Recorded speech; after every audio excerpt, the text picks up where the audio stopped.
You were taught that empathy is a strength, and it is, but nobody told you it's also the easiest door into your mind. The most sophisticated manipulators don't attack you, they don't threaten you.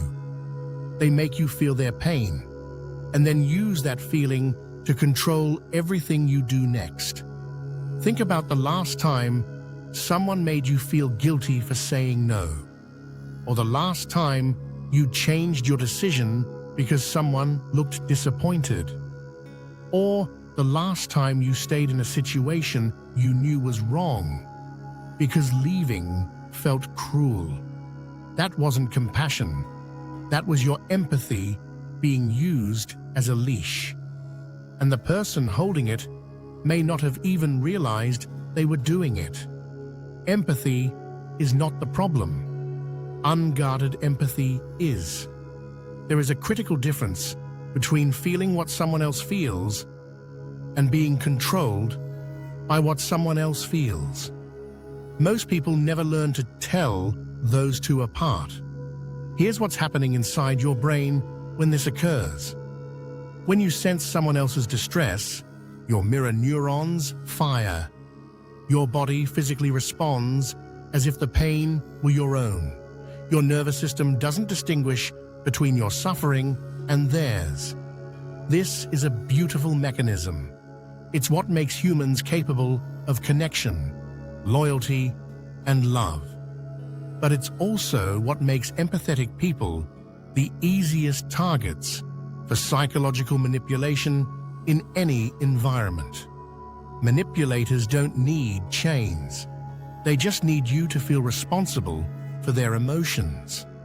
The moment you accept that responsibility, the moment you believe their happiness depends on your compliance, you have handed them complete control. And here's the darkest part. They don't even have to lie. They just have to suffer visibly. A sigh, a silence, a look of quiet disappointment. Your brain does the rest. It fills in the guilt, generates the anxiety, and pushes you to fix something you didn't break. There's a specific pattern researchers call emotional leverage. It works in 3 stages. First, the person displays distress, real or amplified. Second, they create a link between your behavior and their pain. Third, they wait for your empathy to do the work. You feel the pull. You adjust. You comply. And because the relief feels like kindness, like you did the right thing, you never question the mechanism that just ran on you. This is how empathy becomes obedience. Not through force, through feeling. And the more emotionally intelligent you are, the more vulnerable you are to this exact pattern. Research in social psychology consistently shows that high empathy individuals are significantly more likely to stay in manipulative relationships longer, make more concessions in negotiations, and override their own judgment when someone expresses emotional distress. Your greatest strength, your ability to feel, is being used as the entry point, and it will keep working until you understand exactly how it operates. Now let's talk about the profiles, because not every person who triggers your empathy is deliberately manipulating you. There are 3 distinct types you need to recognize. The first is the unconscious manipulator. They learned early in life that expressing pain got them what they needed. It wasn't calculated, it was survival. But the pattern stuck. Now, they regulate their relationships through emotional display without realizing it. The second is the situational manipulator.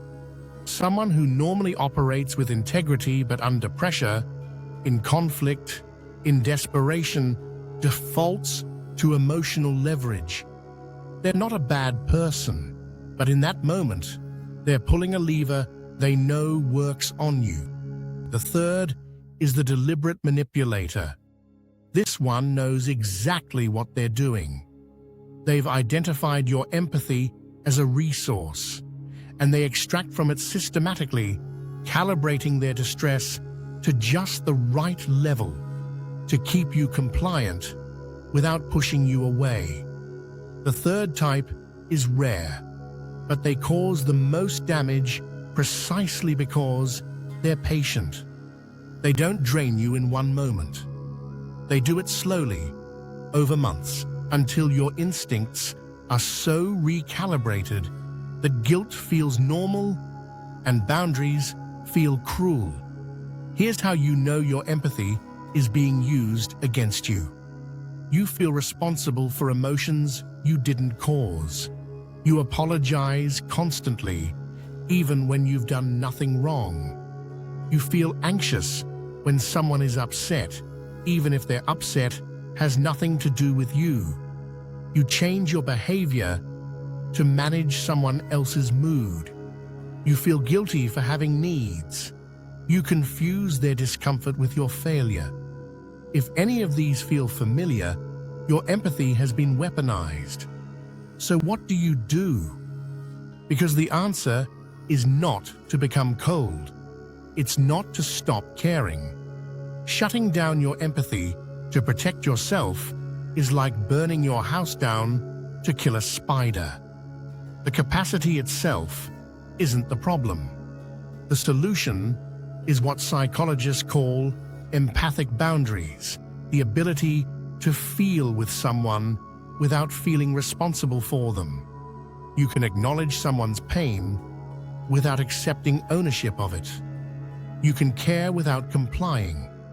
This is the first technique, the emotional audit.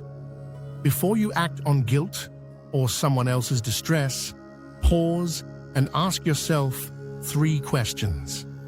Did I cause this? Is it my responsibility to fix this? Or am I acting to relieve my own discomfort? That last question is the most important one.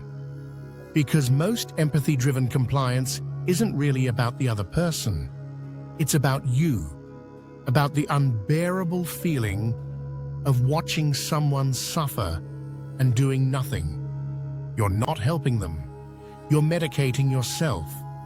When you realize that your compliance is about managing your own anxiety and not actually helping them, everything changes.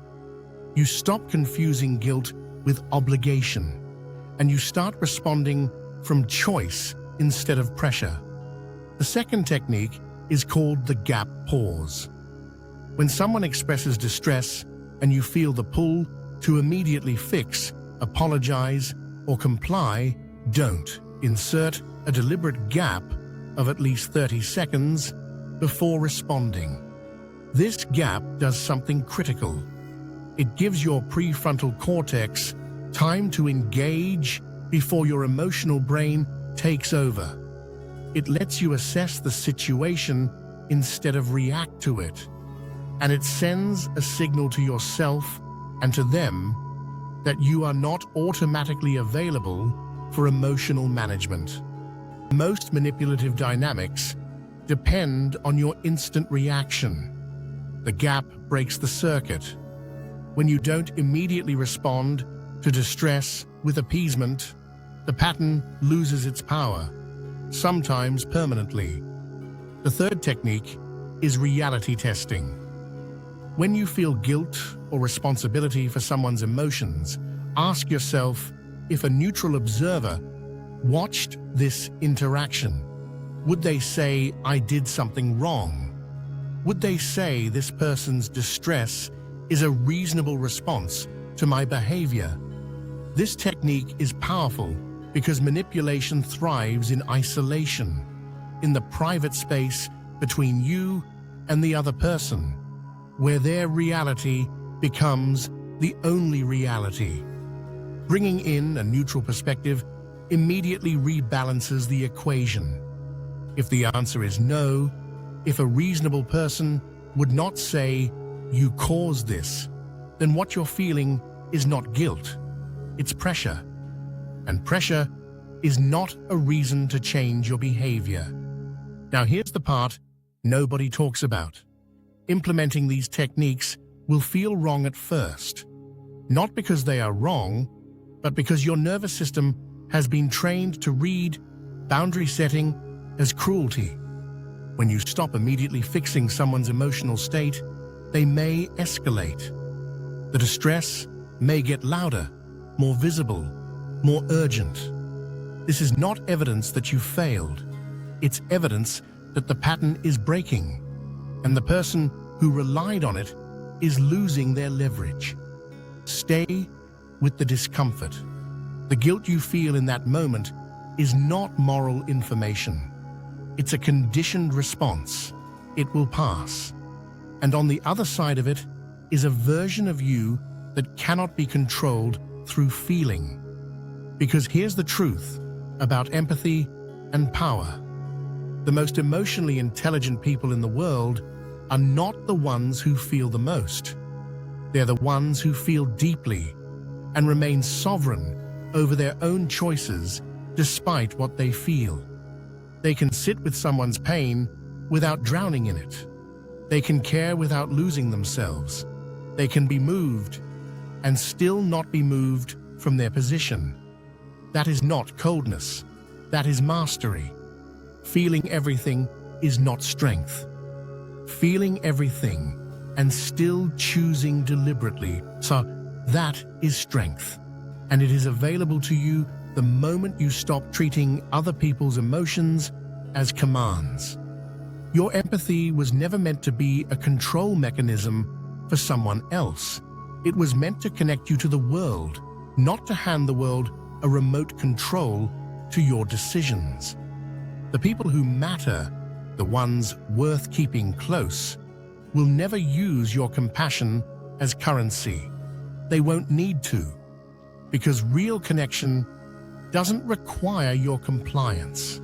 It only requires your presence. So the next time you feel that pull, that familiar weight of someone else's disappointment pressing down on you, pause. Ask yourself, am I choosing this, or am I being moved by pressure designed to look like pain?